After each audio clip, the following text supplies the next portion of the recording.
everyone. Welcome to Small Stages, Big Sounds. This is a special episode where I'm discussing with the Chief Exec of the Grassroots Music Venues, Mr. Mark Davyd. Thanks, Mark, for agreeing to have a chat to me. Nice to be here, David. And basically, we're going to have a chat about what's happened. I know a lot's happened in the last few weeks since I was first in contact with you. But I'm based in South Wales, and the Welsh music scene is actually very lively at the moment, with a lot of bands making it into the national charts, which is really good for the South Wales area. And it's good for me because I get to go to a lot of good gigs as well. But there are other venues struggling across the UK. And there are artists struggling to find venues as well where there aren't so many venues. So the one thing I want to say first up is I came across Hereby via your website. And that is an incredible resource, absolutely incredible resource. And I'm telling everybody that I know about it because, not artists, everybody, because it's a fantastic resource for them to find venues that or find things if they want to go on as fans. So first up, that's my first congratulations to you. Thanks. Okay. Yeah, I agree. It's been quite hard to get together a gig guide or at least a venue guide that's quite authoritative. And our partnership with Hereby has finally done that. It's quite underused. So I think pushing people towards it is quite a good thing. It's just gig guide at musicvenuetrust.com. So it's definitely sitting there. I strongly encourage artists to have a look through it. Well, I've spoken to artists that have said we don't know anything about it, and I've spoken to venue owners and they don't know anything about it. So I'm trying to promote it from my aspect as a fan. Yeah. You imagine people go away on holidays, they want to find something to do, and it's easy to find anything. And it's not just music. That's what I like about it. There are other things that are included on it as well.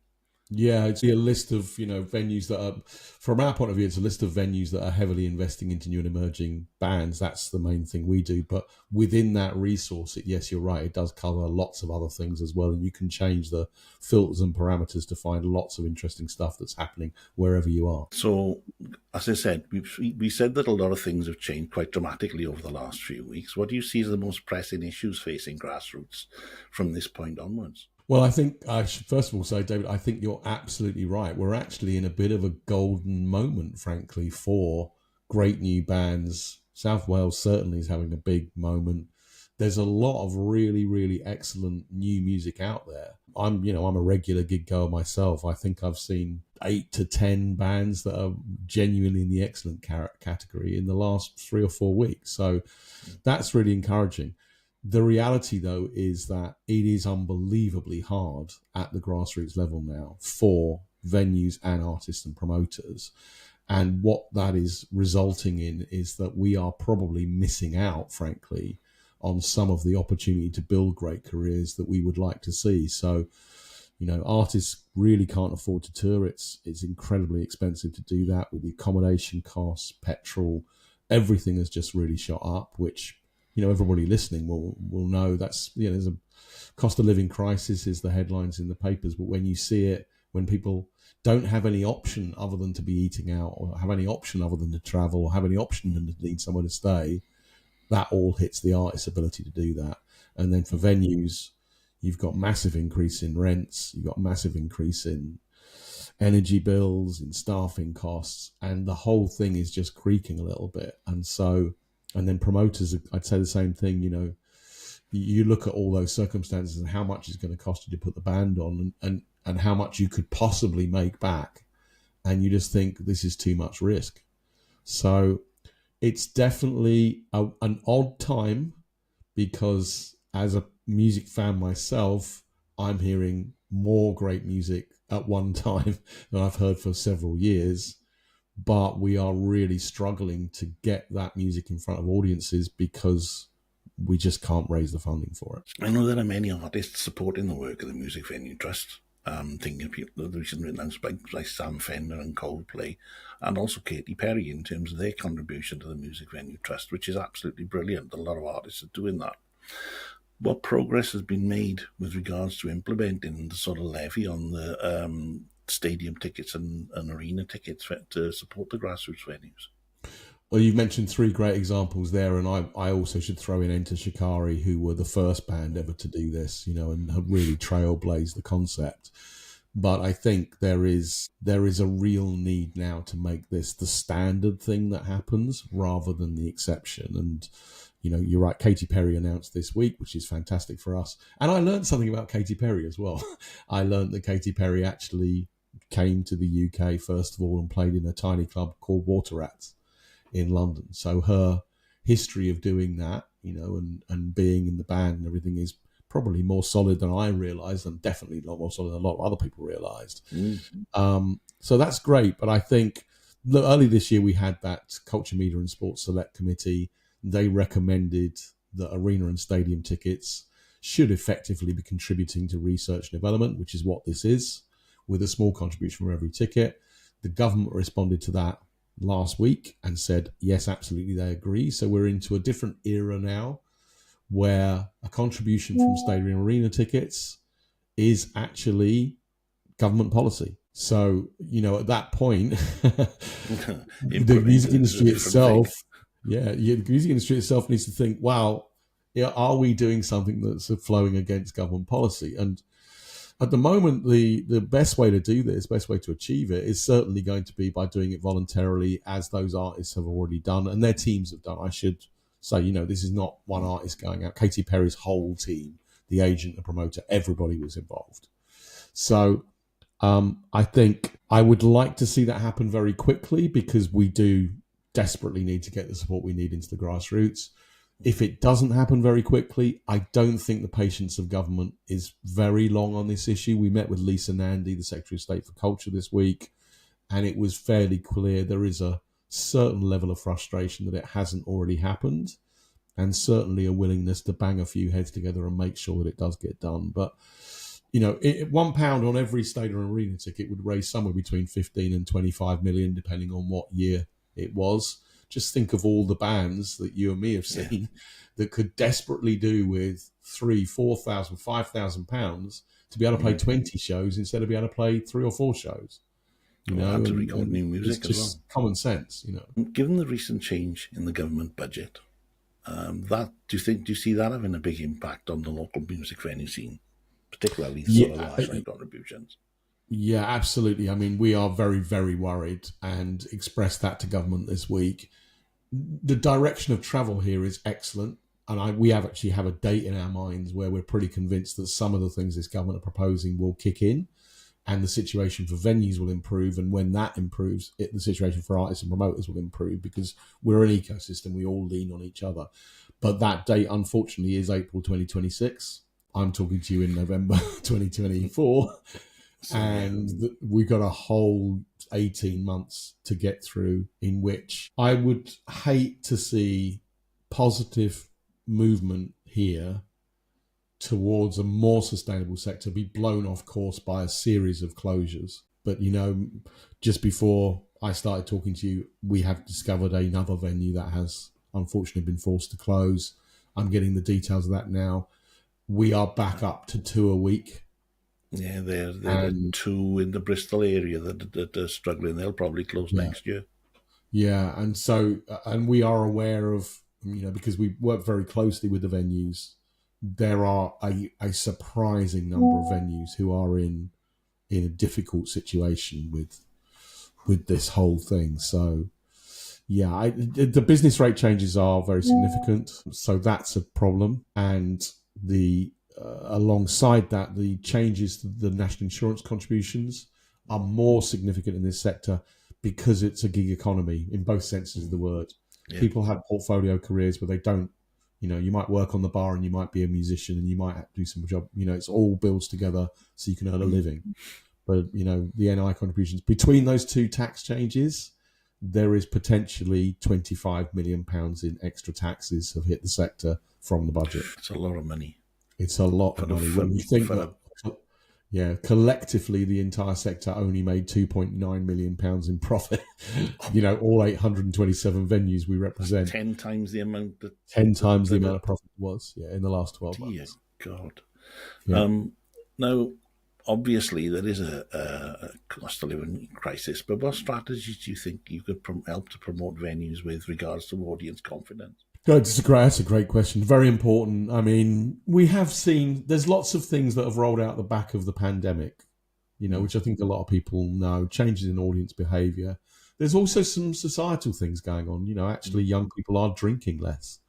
Yeah. And when you're in a sector which has used the money from the sale of alcohol to support live music, that can be very problematic. But it's not an unsolvable problem. And also, I want to be really clear. Our problem is not that people don't love live music. That's not it. No. I was in Belfast the other week. I saw a band called Panic Over. They were, they looked about 14. They're probably about 20. My subjective view of it is probably a bit odd, but the room was full, absolutely packed with young people having a great night out. And the best thing of all about it, which I didn't notice, and somebody else leant over and said, "I've just worked out what's different." What was different was no phones. Nobody had their phone out. Everybody was just enjoying the gig and having a great time. I think we're entering a period where people are going to want to be more part of in real life experiences. That thing of just staring at your phone all day. Well, I think people have got tired of that a bit, actually, and now they're starting to look, how do we get out? This is really solvable.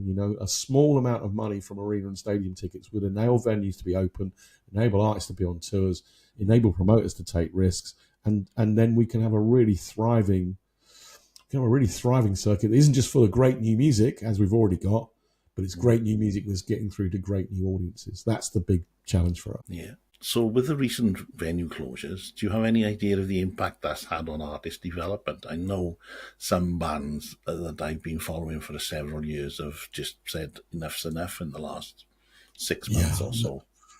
It's very sad to see that level of potential, and realise that, wow, that band definitely would have had a sustainable career in front of them, but they just can't afford to carry on at this point. And that's always the message I take to people in the music industry. The one that I think about, if you don't want to think about how important it is to support artists or, music in our local communities, just think about your future profits, because we have bands that could have been the next Arctic Monkeys or the next Oasis or the next Adele or the next Dua Lipa giving up because they can't afford to keep going. That cannot be good. We've got to get on top of that issue. It's wasted potential is one of the most frustrating things there is in the whole live music sector, isn't it? When you see a band and you think, wow, millions of people are going to love that band, and then you read 3 or 4 months later, had to cancel the tour. This person's left because they can't afford to be in the band anymore, and then the enthusiasm wanes. It's a very sad outcome, but we need to tackle that. That's the most important thing: keeping people in the game. On that point, then, do you see a role for the Music Venue Trust in supporting the educational establishments like universities with regards to music development, the music colleges and things like that? Because I'm aware that Ed Sheeran started in Guildford and my son started in Cardiff, and Cardiff has an annual festival called Immersed that is due to launch next week, actually, and I'm going to pop along to the launch for that. So do you see a role for the Music Venue Trust in terms of that aspect of it? I wouldn't step on anybody else's toes, because I think there are a lot of really great organisations already working in that space. But I'll repeat, it's an ecosystem. The success of the venues that we represent spreads out to the artists, the promoters, spreads out to the music colleges, spreads all the way through. Why do people go to a music college? Because they want to try and get a career in music. Okay, what careers have we got for them? And really importantly to me, what sustainable, economically viable careers have we got for them? We did a piece of work a couple of years ago, which we've never repeated because it was too depressing, but how much were venue operators paying themselves? And the reality is very large numbers of the venue operators were paying themselves less than minimum wage. Yeah, I was talking to one last week, a very successful venue not far from me, and she said, I don't take a wage out of this. Yeah. It's an incredible number of them have got what they lovingly call second careers, which what they actually mean is, this is now my hobby. I've got a job, and it's this is my hobby, Yeah. It's and by the way, I should say, it's a lot of responsibility to be running a venue that isn't actually paying you. You know what I mean? Yeah. That's a lot of stress. We're into a real dramatically bad situation there. not just for the venue operator themselves, but for succession planning. Who's going to come in and run that venue when that person needs to get up if there's literally no financial reward for doing it at all? I mean, you've had some recent announcements where you've purchased some venues that were, successful venues but needed that element of support.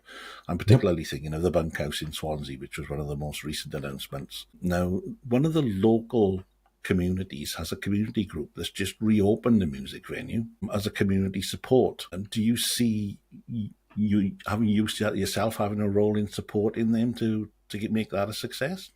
Yeah, I'd love to. I mean, if somebody's opening a venue, we always want to be involved. I mean, that whole ownership piece is not about us running venues. It's about removing that issue of freehold landlords who aren't interested in music. People think I'm having an argument with landlords. I probably would do that separately to doing this, but in this particular role that I fill, we're not against landlords, but we don't think private landlords is a good way to own music venues, because look, what does a landlord really want? They want a tenant with lots of money who's very quiet. I mean, that's the opposite. It's literally the opposite. So very much so. Yeah, very much so. So you've got a noisy tenant who's really, really struggling to raise the cash to pay you. So it makes a lot more sense for those venues to be owned by the community, which is what we do with music venue properties.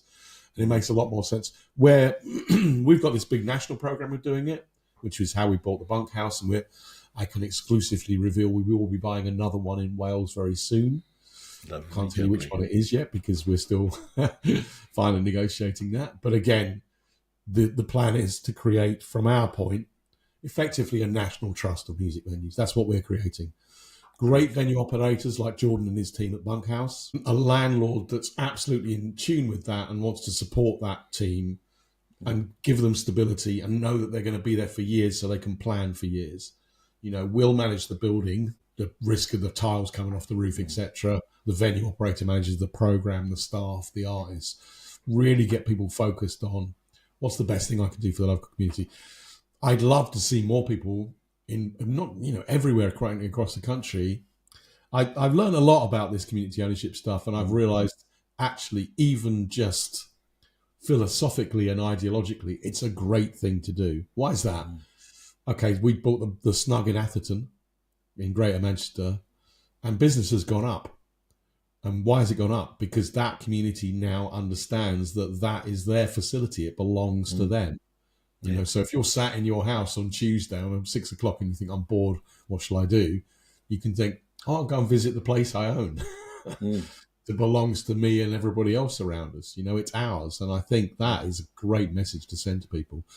We're having great conversation with government about this, not just on music venues, sports grounds, libraries, museums. It'd be much better if we all owned a stake in our local community. Well, it's like in Wales yesterday, there was an announcement about Powys closing all their leisure centres. They should be community. They want people to get exercise and get fit, and they go and do something like that. Yeah. Because the local governments can't afford to run them. It's the same principle. Yeah, and there's so many. We talk about people who don't feel like they're represented or don't feel like they have a place. This is a great way to make people feel this is my town. This is, and it talks to a lot of things. Why can't you have a big music career choosing to stay where it is that you feel you have your roots? You shouldn't have to move to wherever the action is. The action should be all around us. Well, the bands are all around us. Exactly. They're from everywhere. I mean, they'll play their local venues and everybody will get, to all intents and purposes, get sick and fed up of hearing them. But, because it's the same thing, they're there all the time. But, I mean, they need to get out. They need to be able to go places that are, A, not too far away, and B, are willing to pay them for their efforts. Yes, 100%. Because, I've heard artists saying that someone will turn around and say, well, you're getting 100 quid for this.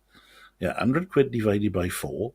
Take away the petrol, take away the transport, take away all the creative stuff that we have to do to create the music in the first case, and we're probably losing money at the best of times. Oh, yeah, 100%. I mean, listen, I promoted my first show 40 years ago this year. I put on a band called 999 that you and me might vaguely remember. Most people won't. I do. Yeah, okay. I put them on. I paid the band. I booked the PA. I booked the security. I didn't own the bar. I just went to a hall and put it on, and made a little bit of money. If you did exactly the same thing now, you would go bankrupt incredibly quickly. You just can't afford to do it. But on that show, there were two support bands, and the opening support act 40 years ago got £50. And that is still the standard fee for any kind of agency-led national tour. So if you are supporting a band that is doing a national tour, you are first on, the normal standard fee is still £50. That's appalling. It's unbelievable. And you think, well, I mean, what can you do with? I mean, what can you do with £50? I mean, you were very generous and said the four members of the band, but what about the person who's driving the van and the person who's doing the sound or the lights or the person who's getting? I mean, you can have 8 people very easily involved in that, and that's the £6.20 or something each. I mean, it's not even a pint.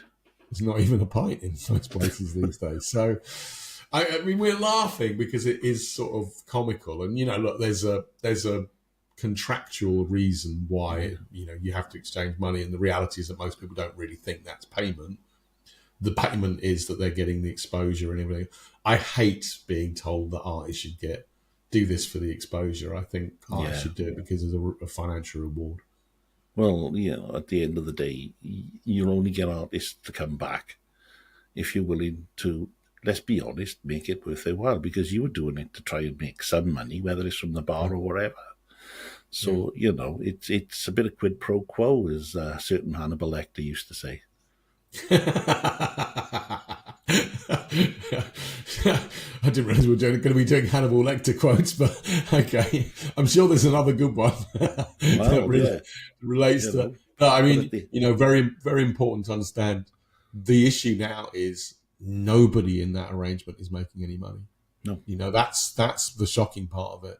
The artists are losing money for all the reasons you've just given about how much does it cost them to create that music, rehearsals, everything else. The venue is losing money because simply they can't charge enough on the door for the costs that have come and hit them. And promoters that are involved in that are losing money. Everybody, the key thing is everybody's sort of speculating on what might happen in the future. That's why artists are playing that kind of show, and why promoters are taking the risk. I will say that venues almost exclusively that don't have any possibility of future reward from putting the band on, because that's not how we're connected. That's why we want to see an arena and stadium contribution, because Coldplay, I saw them in the Camden Falcon in, I think, 1997 or 98 with about 30 other people, and and now it's 10 nights at Wembley Stadium. Now, it's good, full play to them. Let's big them up. They've made the decision to give back to the bands that are at the level they were at all those years ago. Well, 5 years ago, I did the sound on the back of a lorry for those damn Crows. There you go. Yeah. So they say there's great bands. Really gone up and played the bigger shows, and it's not impossible for us to connect this back again, and I think we're very close to doing that. So it's all very positive, but it just needs to move a bit faster, I think.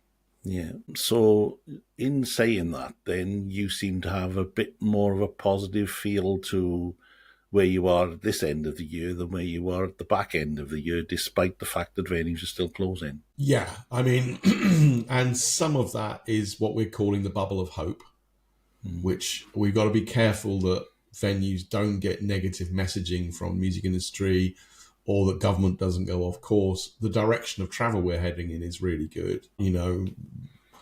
Government know this. The budget measures were definitely a risky pin to put near that bubble of hope. This metaphor is getting too long, isn't it? But it's people haven't closed because they're now pretty confident that help is coming and that things are going to change. If it doesn't come quickly enough, or if things go negatively wrong, you will see venues start to close in very big numbers very quickly. So we're very focused on what do we need to do to keep you open until April 2026? What's the opportunity to help you? What can we do in the meantime? What things can local authorities do to make sure, business rates? Local authorities have discretionary rate relief. I would strongly encourage local authorities to think about using that so that music venues don't close before the business rate review is completed and before their new business rates will be significantly lower than what they're being asked to pay in 2025. So, even from the point of view of planning a local authority finances, it would be better to use discretionary rate relief to make sure your local music venue doesn't close down in 2025 than it would be to let it close and then realise that it would all be fine in the future. Yeah, I mean, keep a ratepayer for 12-month intervention. That's my angle on that. I mean, at the end of the day, it's better to have a penny off a million than nothing off anybody. Yes, correct. Yeah. Can I put you in charge of tax policy, David? Because that's quite the most sensible thing anybody said. Well, it's true. This is. I mean, it's a very serious risk. These budget measures. They're the business rates alone, £7 million, immediately puts 350 venues that are already losing money under further financial stress. How many of those can afford to keep going or not fall into debt? That we can see in 2026 maybe an entirely different situation. Yeah, that's a third of the number of venues in the country. Yes. I mean, it make it harder again. Yes, it will. Absolutely. And it's not, it's solvable, but it's going to take a bit of work. And that's really what we do. We're trying to argue at a national level, and then we'll argue at a regional and nation level. And we'll argue it everywhere we can. If we can get venues through this next 18 months, I think we can get to a level of economic viability where perhaps we could finally have a conversation about whether it should be £100 or £150 for being the open act rather than 50. Yeah, maybe we can sort out some of these long-term issues. So do you see a role in all the money the money that you're getting from the artists and the potential money from the ticket revenue? Do you see a role for the Music Venue Trust in supporting the fees for artists at a local level? We've actually already did it. We had some money from the National Lottery. We did a 2.5-year partnership with the National Lottery. And on those tours, look, there were arguments. I'm not going to pretend there weren't. But on those tours that we put out, I think we put out in total something like 300 artist tours across a 2.5-year period. And on all those tours, the opening acts should be paid £150, which is still not enough, but it's it's better than where we were. Better than 50, yeah. Better than 50, and there were difficult moments in which the music industry said, well, no, if there's an extra £100, it should be going to the headliner. And we took a stand and said, no, look, this is about making it economically viable for people to play. So, I mean, talking about things like the headliners, obviously there's this big issue going on at the moment with dynamic ticket pricing. And I know why it's hit the headlines, but it's been there for a while. It's just nobody big enough complained enough about it until recently. And it's partly the law of supply and demand. But I mean, how much money do two people need? Sorry, I didn't say that. You can be very specific with me, David. Do you mean the Oasis chaps? No, but this is the reality, isn't it? I mean, if they turned around and said, well, we'll give 10% of those ticket sales to the Music Venue Trust, I'm sure you'd be very happy. Yeah. I mean, we not even expect them to do that much. £1 on every ticket would have raised £1.5 million, and £1.5 million would be enough to get an extra 100 artists out on tour, being very well paid, and that would generate work for support bands, for sound engineers, fills up the venues. 150 bands playing 10 shows each. There's an extra 1,500 shows. That's the kind of additional work that we need to get behind artists and get them to reaching the audience they need. So it was a missed opportunity. And on the dynamic pricing, I personally, forget about my job, I don't like it. I don't think it's the right relationship between artist and fan, and I'm disappointed when people do it. There are some reasons why it's happened. I do understand that. It's to do with secondary ticketing and to do with secondary ticketing is a completely different issue again, isn't it? Yeah. But that secondary ticketing has driven the prices up where, understandably, artist managers and the artists themselves have looked at The famous one is Bruce Springsteen, where when Bruce Springsteen did it, people were like, "Well, this is not in line with his attitude towards life or what he stands for." I don't disagree with that, but tickets were going on secondary ticketing sites for £4,000, and I think Bruce and his manager looked at that and thought, "Well, if somebody wants to pay £4,000, why don't they give it to us?" Which it's difficult to argue with. It is supply and demand, and so there's some market economics there. But I personally think that the price should be the price, and certainly around those Oasis tickets where people were queuing for hours and then got an entirely different price. Yeah. That feels unfair to fans to me. And I'll make myself unpopular by saying that, but I do think we're not in the kind of industry where that practice feels appropriate. No.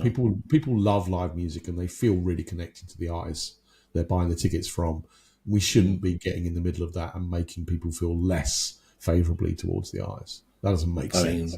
Recently, like I said, beginning of this week, I went to see Blackstone Cherry, another one of my favourite bands. But last year they did a small venue tour and they played the Fleece in Bristol. You know, unfortunately, I missed the ticket for that one, but with 200 people, it was likely it was going to happen. And there's Ed Sheeran. He makes sure that he sells all his tickets, rather than going through agencies. So the artists have ways of doing it. It's just the desire to do so. Yeah, 100%. And I think I'm not critical of artists. There's a lot going on, but I do think it's good to be aware of what all the people around you who help you with your career are doing, and to be very informed about it, and to therefore, the Oasis thing was we didn't know anything about it. Well, that's not really a proper excuse.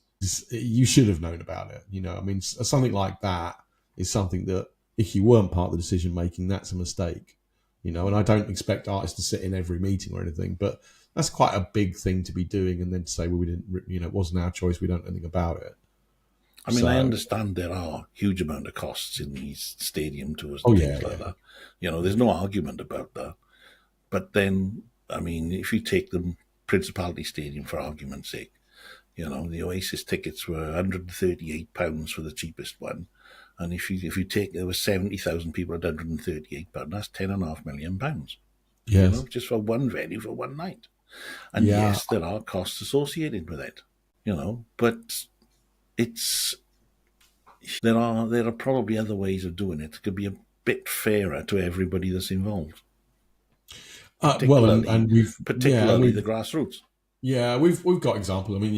Coldplay is probably the biggest live act in the world, biggest live band certainly in the world at the moment. They've managed to work out how to do it. Sam Fender's on a particular moment in his career where he's now able to sell out arenas. Now he's going to sell out stadiums. He's managed to do it. Katy Perry's managed to do it. So I think I'm